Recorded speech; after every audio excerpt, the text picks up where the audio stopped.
Hello everyone, happy tracking channel sa inyo lahat guys. Kamusta kayo? And meron dito mga new import, no? Newly import ng mga Japan surplus, especially sa mga forward 2, 4, 6, 8, 10, 12, 14, 16, 18, 22 feet na forward wing van guys. Ayun. Pero siya ito 6 stud. Hindi ko pa malaman guys kung anong engine ito. Yung 6HK1 ba or 4HK1 yung kanyang engine. Ipopost ko na lang guys sa comment section kung anong engine nito. Ayan, pero ayan, pakita ko din sa inyo guys. Napakaganda nito guys, no. Una sa lahat, syempre yung mga chrome nya, ito, mga nakakabit stainless, kintab, no. Meron pang windbreaker, may seashore pa. Ayan, so ito pa. Ito ang kanyang tinakbo, 489,000 to 268. 868 pala. Tapos ayan, manual transmission. Ito kanyang looban. Ayan, nakikita nyo naman din. Geek, no? Tapos ang ganda pa naman yung mga update, pati mga upuan, kinis. Tapos pati itong mga kurtina, ang ganda. So, subukan natin. Start natin na natin.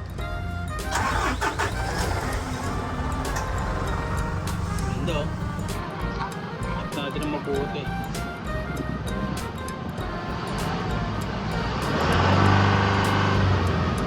Kung kailangan ng linis na to.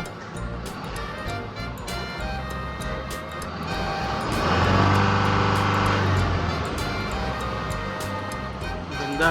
Ganda ng unit.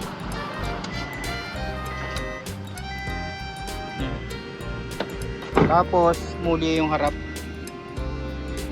Tapos yung accessories niya, Isuzu. Yan, solid, ang ganda.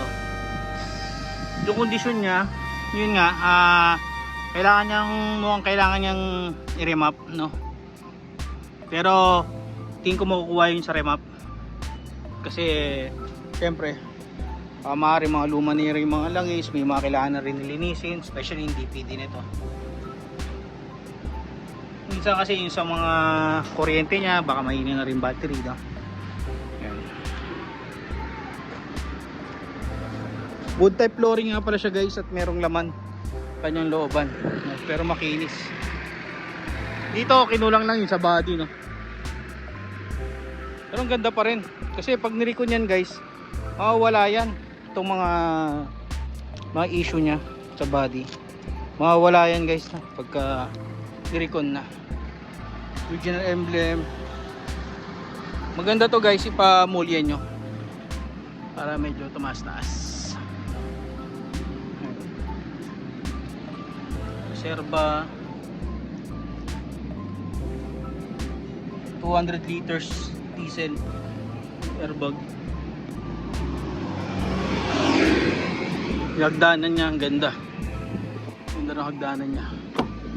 Dito sa may passenger side, yan, may mga yan, ashtray na lumaan. Yan. So, ganda. Ayos, no? Ganda din ang kanyang matings, so original din from Japan. Yan, lalagyan ng mga documents. 2012 nga pala to guys. Yan. Ganda na kanyang windbreaker. So yun lang guys, happy tracking channel everyone. Thank you, bye bye and God bless.